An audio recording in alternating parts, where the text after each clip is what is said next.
What you haven't explained is how you can make one promise in 1 month and then completely change it the next. Well, what happened in that month where you had this sudden explosion of vision? Well, again, Kerry, people will make their own judgments about me, and if they... But I'd like you to explain it. Yeah. Well, you know, Tony Abbott feels with conviction we will not have a new tax.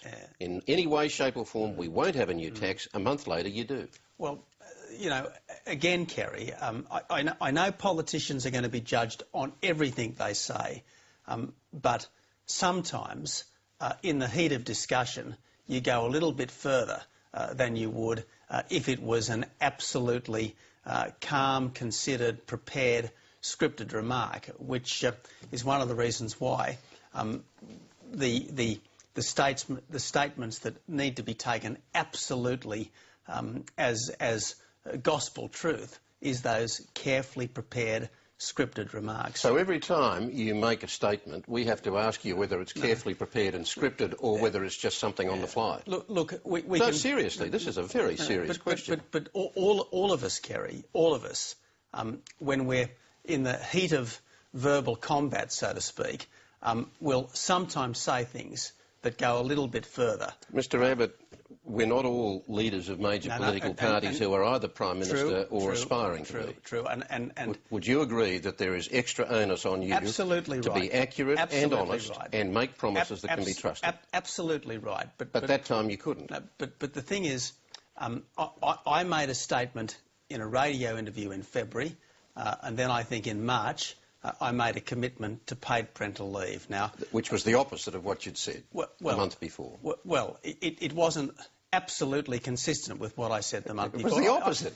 1 month you say no new tax, the next month you say a $2.7 billion tax. But this is an argument that we could well have had in March, and we did have it in March, and a lot of people pointed out back then that there was a bit of inconsistency, and I accept that. But this business about times when what you say can be believed or trusted and times when we should accept that it's not necessarily the truth. Well, it makes it very hard for people. I mean, if we go back... If you gave an Andrew Olley lecture, that would obviously be the distilled essence of what Kerry O'Brien thinks on a particular issue. But I'll say again, I'm not aspiring to be the Prime Minister of Australia no matter what I say. But what you are saying is that the public are not going to know from one day to the next when you are saying something that's absolutely rock solid and when it's not. Are there two Tony Abbotts, the real Tony Abbott and the Tony Abbott who tailors what he has to say to whatever audience he has in front of him? We've talked about, I'll say this quickly, we've talked about the time you told the audience in a Victorian country town that the climate change argument was quite absolute crap, and then you told me later that you were just being loose with your language. It didn't represent my true position, you said.